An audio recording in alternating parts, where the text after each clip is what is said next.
Hey y'all, so today we are going to be talking about Bible study. This is something I'm super passionate about. I am actually a seminary student right now, and I'm in a master's program getting my master's of arts in Christian education. And I am so passionate about biblical literacy because I remember when I first became a Christian, back when I was like really young, I was super passionate about Christ and learning about him. And it was very easy for me to understand the Sunday school topics. But when I got into church, a lot of it just kind of went over my head. And I still believed, I still loved Christ, but I just did not understand. I went to a very old school Southern Baptist church, and it was very traditional. And all we had was the King James Version of the Bible. And I remember when I was like 11, I believe. I got saved when I was 9, but when I was about 11, I really wanted to read the Bible because I wanted to know all of the Bible verses that my grandparents always talked about at home. They would recite them during church services, and I was like, ooh, that's so cool. Like, I want to do the same thing. And I remember going into my room and getting the Bible that I was given when I was baptized, and I finally opened it up, and I was reading through Genesis. I thought, with every book, of course, you start on the very first page.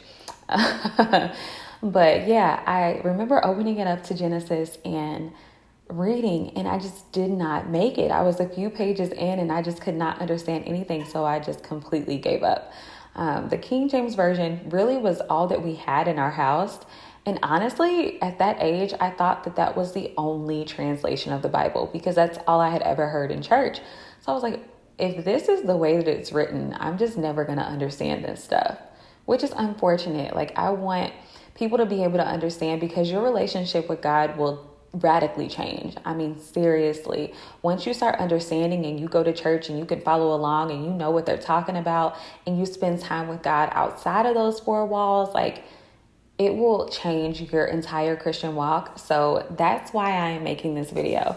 So let's break this down. I want this to be easy for the beginner Christian, and I also want it to inspire the Christian who's been reading for a while. Let's start with step number 1. First, you're going to want to make sure that you have the right materials, because if you don't have the right materials, you can't sit down and read anyways. So the very first thing, as you could probably glean from my story, I'm going to suggest is get a Bible that you can understand. There are many translations of the Bible. I use this one. This is the one that I got when I started getting really serious about my walk. I was about 25 years old when I purchased this one. And it's the Beautiful Word Bible, but it's the NIV, New International Version. So any NIV I would recommend. I absolutely love this Bible.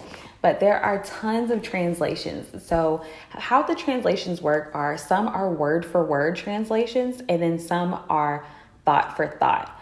Now, the Bible was originally written in Hebrew, Aramaic, and Greek. So it's translated into English. So all of the English Bibles that we have are translations from either the Hebrew, the Greek, or the Aramaic. And so the word for word translations are like the closest that you're going to get to those original manuscripts of the Bible. And so right now in school, we're reading the NASB, and that is a word for word translation. But sometimes I flip back and forth between different translations to, kind of get a different feel for what the author is trying to say. The NIV is not word for word and it's not thought for thought. It's somewhere in the middle. There are places online where you can see where each Bible translation falls. And if you go to a Bible store, I'm sure they'll have that information available for you too.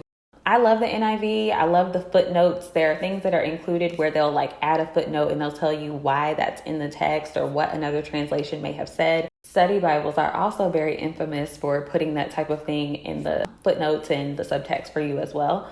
So yeah, any translation that works for you. I would just say go into a store that sells Bibles, somewhere that you can actually get your physical hands on a Bible and you can flip through, find your favorite verse or your favorite story and read and see if it makes sense to you. See if you can actually understand it and then go with that translation. There's not one that I would just be like, oh, you absolutely have to have this one. There are some that are thought for thought that I would stay away from just to make sure that you get a good understanding. But yeah, just find one that works for you. Now, of course, I love having a physical Bible, but a lot of us are all about our phones. We have our phones with us at all times, and it's not heavy. You don't have to carry it around. I also use one on my phone as well. And YouVersion has an amazing Bible app. There's tons of Bible plans on there that are super easy. They walk you through the Bible. You can read the Bible in a year. And so I absolutely love those. There is a 1-year plan with Nikki Gumbel that I actually love. There's devotionals at the start of each plan. And he kind of helps you walk through this story, and he makes it a little bit easy for you to understand. So while you're reading those texts in the Old Testament that kind of like, you're like, wait, what's going on? He walks you through those while you're reading the New Testament text with it too. So I would definitely recommend the YouVersion app. There's different translations of the Bible on that app as well. So you don't have to go out and buy one. The app is totally free. There's Bible plans, there's devotional plans, there's word studies. Like, that app is absolutely amazing. I use it. I love it. And while we're speaking of commentaries, that is another material that I would suggest. I love this one. It's huge. It's like my little baby. This is the Tony Evans Bible commentary. He also has a study Bible as well. I don't have that one, but I'm sure it's great. He is an amazing teacher. But I love this because at the start of every single book of the Bible, you get the backstory, you get the context, you get the history. And so it kind of paints the picture before you go into the actual book. And then it takes you verse by verse and explains everything to you and breaks it down. And so it's so much easier to read and digest the Bible, especially those stories that as a beginner, you may not necessarily know how to interpret just yet. I love this thing. Again, a lot of us are prone to just using our phones and using technology. And so there is an app called the Blue Letter Bible, and that has tons of commentaries on there that you can scroll through while you're reading the Bible as well. It's a great Bible companion. There are tons of resources, encyclopedias, dictionaries, things like that on that app. So would definitely recommend that. And then at school, we're using a software. It's called Logos. Logos has everything that you could ever imagine. Every single thing that you could imagine. It is a little bit more for the tech savvy person, but there are Bible encyclopedias, there's articles, there's journals, there's dictionaries, there's commentaries, there are videos, there are all types of things to walk you through reading the Bible. So that is a great source as well. Lastly, there are books that will instruct you on how to read the Bible. There are tons of books. So if you feel like investing even more, and of course it's worth investing in, if you want books and texts to help you understand the Bible, those are available for you online. There are so many, too many for me to even mention, but there are tons of books: how to read the Bible, how to study the Bible, how to interpret the Bible, how to read the Bible as literature. Just those are all different types of books that are available anywhere books are sold. So I would recommend looking for books. If you've started and you tried and you still kind of don't get it, definitely there are books out there written with that purpose in mind. Okay, so now you have all your material and you're ready to dive in. What do you do first? Set the mood, of course. So if you're kind of just like rushing through your day, going through the motions, you feel like you don't have time, or you're coming and you're sitting down and you don't have the right attitude, you're not going to take anything away from it anyways. Just set the mood. Be calm, breathe slow, go into it ready to be open to any revelation that God is going to show you. And so whatever makes you comfortable, whether that's being in your cozy clothes, whether that's sitting down with a cup of coffee, lighting candles, setting the ambiance, which none of that is required. But just make sure that you have quiet, that you have time, and that you're going into it with the right attitude. So you sit down, and now what? Of course, pray. You're going to want to pray to God that He shows you what He wants you to see in the text, that you're able to interpret it the way that He wants you to, that you're able to see what He wants you to see, and that you're open to whatever He's trying to show you in that moment. So definitely start with prayer. All right, so now you've opened it up and you're ready to read. Where do you start? There's really no bad place to start in the Bible. But I actually prefer reading the New Testament first and then going back and reading the Old Testament through the lens of the New Testament. It will all make sense. It will make much more sense. The sacrifices, everything will make so much more sense after you have read through the New Testament and you fully understand it.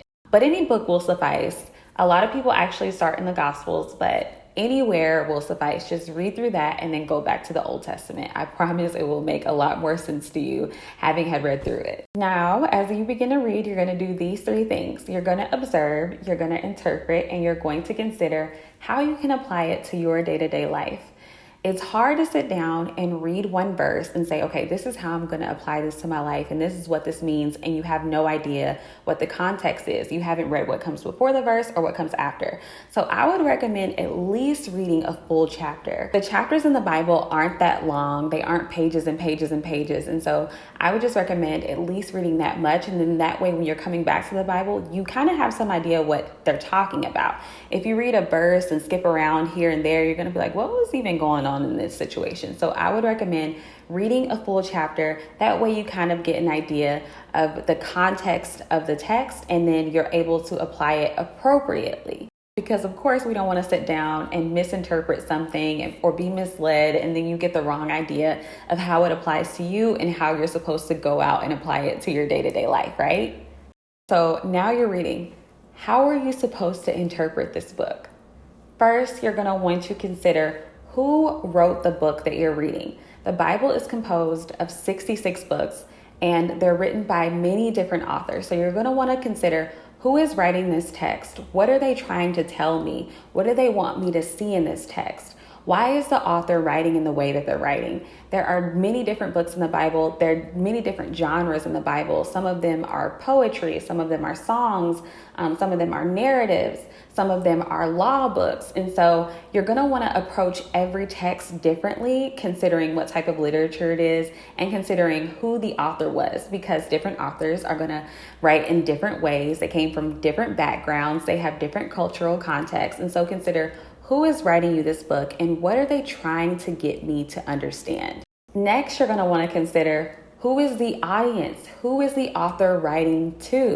A lot of times we sit, we look at the Bible and we're like, okay, this person is writing to me. What are they saying to me? And the Bible was not written to you.